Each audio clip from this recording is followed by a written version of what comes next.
Today on It Is Written, I've got a subject that I think might surprise you for a Bible show. But maybe you've noticed all the late-night infomercials that promise to whip you into shape with less effort and less time. Today we're going to talk to a health expert about realistic ways of getting into shape, staying in shape, and how that can actually improve your relationship with God. So don't go away. I'll be right back.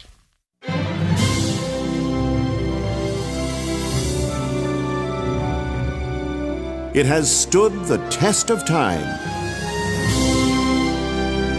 God's book, the Bible, still relevant in today's complex world. It is written, sharing hope around the globe. Presented by Sean Boonstra.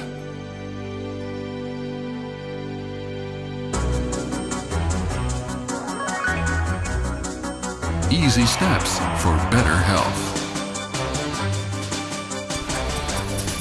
Living at the peak. In the book of Psalms, there's this amazing little passage that actually talks about the craftsmanship of the human body. Listen to this. Psalm 139 says, "I will praise you, for I am fearfully and wonderfully made. Marvelous are your works, and that my soul knows very well." Now, for a lot of us, we look at other people and say, that person is fearfully and wonderfully made. But when we look in the mirror, we see something completely different. There are bulges where we don't want them, and things just aren't the same as they were when we were 18. According to recent studies, obesity in North America isn't just on the rise, it's becoming an alarming pandemic. Something like 65% of people are overweight, and 31% of people can be classified as obese. And that number was only 24% just 10 years ago. Today, 3 times as many children are obese as back in 1980, and the problem is that most kids who start out life heavy will most likely stay heavy for the rest of their lives.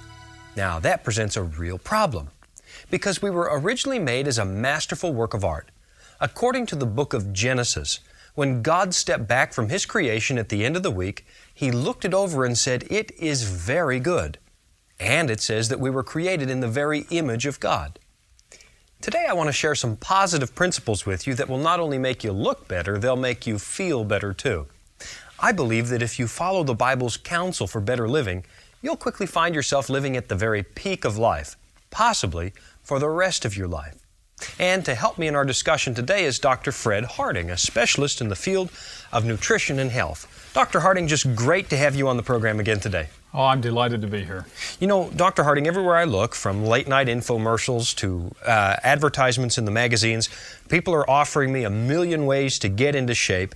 But the question I've got before we even get into the subject of health and exercise, why should a Christian even care? I mean, is this a spiritual issue at all? Why should we even discuss this on It Is Written? Oh, that's a very good question, because I believe that it really is a spiritual issue, that it has a great deal to do with our relationship with God. Now, how is that? I mean, sure, am I working out? Does that mean I could work out to some Christian music and that's how I deepen my relationship, or is there more to it than just that? Well, that might be, but I think there's probably more to it than that. All right. We, as human beings, are created by God, as you said in the introduction, and we are created in His image, and we are His temples. Very good. Yeah. And as Christians, we relate to God through our thoughts. However, the mind is just as much a part of our bodies as is every other tissue. Right, it's tied into the rest of the system. It is. And if the rest of the system is not healthy, there's no way that the function of the brain can be healthy either. So basically, the better shape we're in, the better we are able to communicate with God, because as we know in the Bible, the Spirit of God speaks to our hearts, it says there, but what it really means is our minds. Our minds. Yeah, and as I've been thinking about it, I think it even gets broader than that. We don't own these bodies. 1 Corinthians chapter 6 says that Christ paid a big price for us. We don't own it. And so just like we take good care of a borrowed car, we ought to be taking good care of a borrowed body. Absolutely. We are the stewards not only of our money, and that's what we often think of stewardship as, but we are also the stewards of who we are. Yeah, right. And so taking, I've often wondered too, why does God want us to take care of it? But we've got a lot of work to do. He's asked us to do some things, and He wants good tools. Absolutely. Now listen, I think that a lot of the problem, at least that as I've been hearing it, has something to do with the sedentary lifestyles that we've moved into. We've moved away from the industrial society to a large degree into an information society, a technological society, so we spend a lot of time sitting, well, on our chairs. And so what percentage of deaths in America can be attributed to this level of inactivity? How big is this problem? It's a huge problem. About 12% of deaths in the United States can be attributed to the lack of regular exercise. You're kidding. That's better than 1 in 10 people dying because they didn't exercise. That's correct. That's awful. The cure, it would seem to me, for inactivity is activity. Is to get moving. Right. So tell me in a nutshell. I mean, we hear it all over the place, but I'd love to hear from somebody who's studied it, who knows it. What are the benefits of getting off my chair and going out the door? The benefits are huge, Sean. And we know more and more about those benefits as each year passes. The Nurses' Health Study, which looked at 72,000 women over a period of 12 years. Oh, yeah, great. Tell us a little bit about that. Showed that those who were most active cut their risk of heart disease by 50%. 50%? That's cut completely in half. Right. Just by being physically active. What else does it do? I mean, cuts heart disease. What else do we know?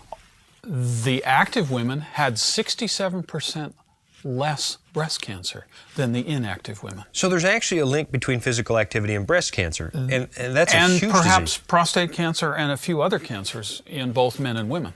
Now, you know, it's interesting. There may be a number of things that contribute to it, but it seems that 2 or 3 generations ago, we didn't die of breast cancer and prostate cancer like we do now. It may be that we're living longer, but does it have something to do with activity as well? It sure sounds like it.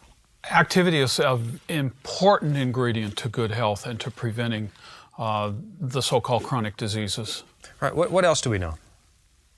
People who are sedentary are 5 times more likely to die than those who are active from any cause. Oh, that's utterly unbelievable. You mean from any cause of death whatsoever, my odds are better if I'm exercising? You're absolutely right. I mean, do you mean accidental death and... Any cause of death. That's amazing. All-cause mortality is what that figure is based on. That's utterly amazing to me, but I suspect there's even more than that. Well, there is. It's very interesting to look at some of the research relative to our health and physical activity. People who have high cholesterol, and we all know that high cholesterol increases the risk of heart disease. Absolutely, yeah. People who have high cholesterol and are physically fit have a lower risk of heart disease than those who are unfit and have low. So the exercise is actually a more important, well, they're both important, but it's a more important factor than the cholesterol level. That's right. And this may be even more astounding. Smokers who are physically fit have a lower risk than non-smokers who are sedentary. Now, you're telling me that those who exercise and smoke are doing better than those who don't smoke and sit on the couch all day. You're absolutely right. Now, I've got to say, we are not condoning cigarette smoking today whatsoever. Not But one it's an bit. interesting statistic. It's just that smoking's bad for you. A lack of exercise is actually worse. People who have high blood pressure and are physically fit have lower risk than people who don't have high blood pressure but are sedentary. So again, exercise is a bigger factor than the blood pressure. It's a much more important factor than most people will attribute it to. Well, let me turn the coin over a little bit. If these things reduce our chance of disease, it sounds like, reduce our chance of dying younger than we ought to, the opposite side of the coin seems to be, to me, that diseases would be a natural outcome of our sedentary lifestyle. They are. And at the same time, physical activity will tend to combat those diseases, lower the incidence and risk of them. For instance, obesity, which is a huge problem in America today. But then inactivity is a huge one as well. 3 out of 4 Americans get little or no exercise whatsoever. In your estimation, just let me pause there on that thought. Why? Why are we so inactive? I mean, I don't remember my grandfather being inactive. Why? What's happened? Our society and life has changed. You mentioned earlier just a little bit. We've moved from an agrarian society to a very much today an information age. And what kind of exercise do you or I innately get in our careers? It's not very much. We have to sit in front of computers. We have to stand a lot. We have to go to committee meetings and those kinds of things, none of which really involve exercise. Our grandparents and great-grandparents did not have to be intentional about their exercise. They got it. They got it. They didn't have a thermostat on the wall that they adjusted. They had to go cut wood to heat the house. It heated them twice. Yeah. I had never thought of it like that. But absolutely, they got warm cutting the wood, and then they got warm when they lit that fire in the house. Everything involved exercise, but now we live in a world where we don't have to. Where most things don't involve exercise. We push a button and it happens. Other than obesity, what are some of the challenges we're facing because of our sedentary lifestyle? What are these health risks? And we also get very stressed out if we can't park in the parking slot closest to the door we're going to. Oh, that's true, and I've got to admit I'm guilty of that too. What are the risks? Those who are sedentary have higher risks of hypertension, high blood pressure. But when we exercise, it expands those arteries, it relaxes them, and it tends to fight hypertension. As we mentioned, those who are physically fit have a significantly lower risk of heart disease. And it tends to be protective in terms of increasing the high-density lipoprotein cholesterol, the HDL cholesterol, the good cholesterol. We're not quite sure whether it lowers the bad cholesterol or not, but we do know that it does raise the good cholesterol, so it reduces the risk of heart disease. In diabetes, exercise acts much like insulin, and it helps us to accommodate the sugar that comes from the foods that we eat, compared to when we are not sedentary. And for those who have pre-diabetes or mild diabetes, the most important things they can do is lose weight, and one of the most effective ways they can do that is through physical activity. And that's a real problem in our society. In fact, diabetes is growing more rapidly than any other disease in the United States today. And that one type of diabetes, that adult onset, is very closely linked to lifestyle choices. Very closely. And moderation of lifestyle in healthy ways will reduce the symptoms, and there are many who seem to become asymptomatic even after being diagnosed. Now, a number of people in my family have been diagnosed with osteoporosis. What is that? How does that link to activity? Well, osteoporosis is a thinning of the bones, if you will. It's the loss of the calcium, the minerals in the bone that makes the bone strong. And women are particularly at risk for osteoporosis. Right. A lot of people don't realize that there is an exercise link with osteoporosis. There is a principle of physiology that says if you don't use it, you will lose it. Right. We know that if you don't use a muscle, it will become thin and flabby. If you don't put stress on the bones, there's no need for them to be as strong, and the body just kind of demineralizes them. Now, that isn't the whole picture, right? But exercise plays an important role, and it plays an especially critical role in preventing osteoporosis. Because what we're seeing now today is that young women in particular, young girls, are no longer walking to school. They're being taken to school by their parents, or they're riding the school bus. And that is the time of their lives when they need to be physically active in order to promote the strengthening of their bones. And once they reach 35 years old, those bones are going to get thinner, and if they haven't maximized the potential strength in their bones, they have a greater risk of osteoporosis. So that cutoff point's about 35 years old. About 35 years old. That's much younger than I expected it to be.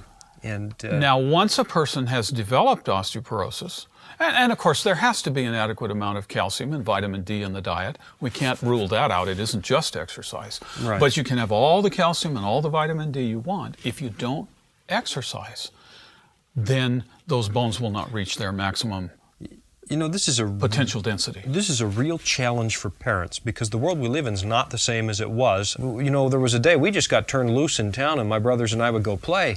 We don't do that anymore because it's a scary world. And so I think a lot of parents are parking their kids in front of the TV and the Nintendo set rather than going outside simply because it seems to be the safest alternative. But this is a big issue. It is a big issue, and unfortunately, PE is being done away with or has been done away with in so many schools. And so there's no physical culture, no physical education that's taking place. And so we're raising a generation or several generations of young people that haven't had very much physical activity. And as they become adults, they don't begin, very few of them begin exercising. The simple solution to what you just mentioned in terms of the children and needing to watch over and protect them, and that is a very real issue. What I suggest to people is that they go for a walk with their kids. Yeah, it's something... It gets them both out, the young and the older. It's something my wife and I have done when I'm not traveling, is after dinner we go for a walk as a family, and we'll go down to the playground and the kids can knock themselves out on the monkey bars, and the rest of us, we've knocked ourselves out just going to the park, right? But yeah, that's a great suggestion. Let's talk about exercise itself. What are the different exercises? I mean, we hear a lot today. It's a big industry, the health industry or the exercise industry. Aerobic versus strength training. What are the qualities of exercise? What's important? We need both that kind. But most of us have readily available to us some simple exercises that will go the distance in terms of helping us from our health, from a health standpoint. The first is to remember that it is important when we exercise to do a little warm-up and a little cool down. I've heard that all my life. Why am I doing it? We need to prepare the muscles and the joints in particular to be ready for the physical activity that's coming. The joints are lubricated with a special fluid within those joints, and especially in the morning, which is the ideal time for our vigorous exercise because it helps to promote our ability to go to sleep at night. In the morning, that the joints tend to be a little drier, if you will, and they need a little more lubrication. And by doing some gentle movements in warm-up, you stimulate the production of the fluids that lubricate the joints, and there'll be less joint problems. You'll be less stiff and sore if you do a little stretching and cool down afterwards. So like for those who live in those really cold climates, you let your car idle for a while before you drive away. That's very similar, yes. Yeah, good analogy. But the different kinds of exercise. Now we've warmed up a little bit. What are the important things to remember? We need to remember that we want to exercise the large muscle groups of the body. So sitting twiddling our thumbs is not really a satisfactory form of exercise. We've got to get out of the chair and we've got to start moving. We've got to move all of ourselves. And the simplest, safest, cheapest, most readily available form of exercise for most people is walking. No $50 a month, no health club to join, just a pair of sneakers. So walking, everybody's got it, unless we suffer from a disability, we can all get up and get out. We can, and we don't have to learn a new skill, we don't have to pay fees. It's really the cheapest and the best form of exercise, and it's an excellent form of exercise. Now for those who want to jog and run, if they do it appropriately, that's fine, and if their joints can handle it. But walking, as far as the health benefits, will accomplish everything that we want it to accomplish. Well, how much walking does that mean? I mean, I get out of bed in the morning, I walk down the stairs for breakfast, and I walk back up to brush my teeth. Is that good enough? That's a good start. Okay. Tell me how much I should be walking. Right now in this country, we're split between two major groups that make recommendations on exercise. One says 30 minutes or more a day, and the Institute of Medicine says 60 minutes or more a day. Now, come on, who's got 60 minutes anymore in a schedule? Institute of Medicine's recommendation is probably closer in terms of overall health. But 30 minutes is a minimum, and it is very beneficial in reducing risk of disease and in promoting health. So does that mean I've got to block 30 minutes after breakfast? The good news is that you don't. Really? Today we know that if you take 15 minutes here and 15 minutes there, you will accomplish what you want in terms of health. It may not train you to run a marathon or to be competitive in some sport, but it will give you the health benefits. Is that you 30 desire. minutes a maintenance level, or is this going to contribute to weight loss? What am I getting in my 30 minutes? You will burn about 200 calories Mm-hmm. in that bout of exercise for 30 minutes. And that is approximately 2 miles at 4 miles an hour, which is Right. a pretty good walk. Yeah. A good clip. And it will give you some cardiovascular training, but more than that, it will give you the benefits that you want overall as far as health is concerned. What about strength training? Strength training is also very important. We now recognize that muscular strength, abdominal strength, grip strength, as measurements are very effective in predicting our ability to be functional 25 years into the future. Amazing. 25 years. Now, a lot of people think they have to get a whole set of weights and gym set and so forth. Yeah, and I'm thinking that I don't know where I'd put it, and B, I don't know how I'd afford it. So what do I do? Well, there are some simple things you can do. Just some simple weights and some simple routines that you can do in your home. My wife and I do them. We have weights that start at 1 pound and that go up to 5 pounds. So we're not talking about huge weights, but it gives us strength training. And twice a week, that's all you need to do that. And you will benefit from that significantly. Listen, Dr. Harding, if 30 minutes a day is good, then 120 minutes a day would be great, and 4 hours of hard aerobic exercise is even better, right? I think you're wrong on that. Okay.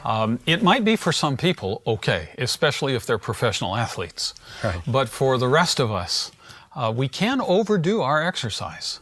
Really? And like everything else, we can overeat good food, we can overdo good exercise. Something that people should remember is that if they're over 40 to 50 years old and they have been very sedentary and they're considering an exercise program, they should have it cleared with their doctor. Give us a few points to help us become active for a lifetime. I want to take the best care of this machine that God gave me that I possibly can. We've only got a moment, but what are the steps we should take? We need to choose a variety of activities that will keep us physically active. Okay. We shouldn't overdo it and become discouraged, as many people sometimes do. We need to set realistic goals and just keep working at it. We need to do activities with our spouse, with our children, with friends. That's very helpful for many people to sustain their exercise program. And for many, it's important to keep a written record, some kind of a log. It's personal accountability. So we're being systematic about it. And then think about physical activity as fun. Yeah, all right. You know, I think that's probably a big problem right there. We think of it as labor, and it really is a lot of fun.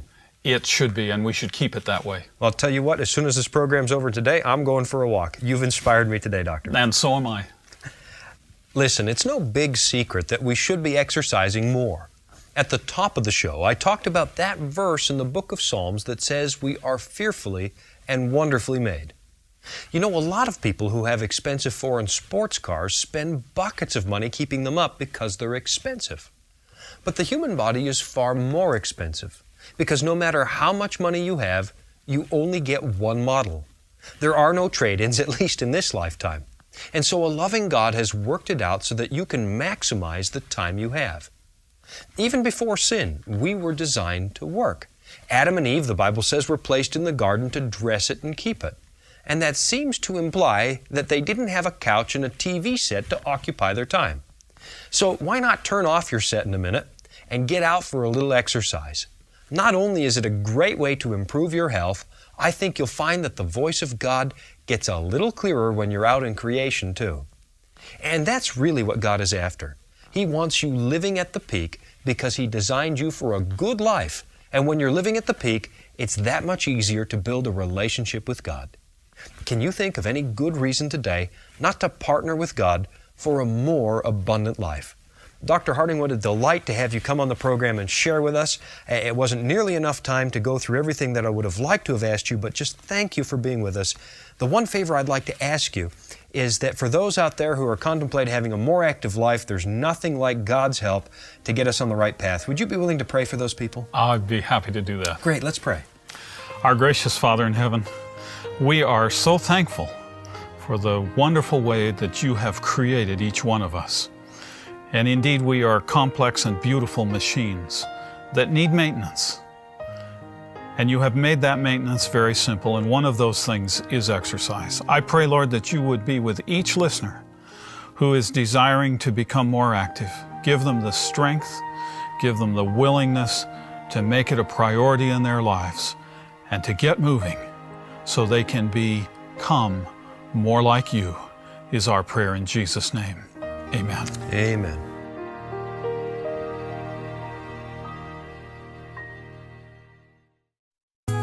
As you've watched this program, we hope you've discovered that staying healthy is God's plan for your life. God not only designed our bodies, but He gave us biblical instructions and specific guidelines for maintaining optimal health. You know, as long as we live on this sin-infected planet, we will be plagued by sickness and disease. Unfortunately, that is a sad reality. But when we cooperate with God's plan, we can enjoy better health and even prolong our lives.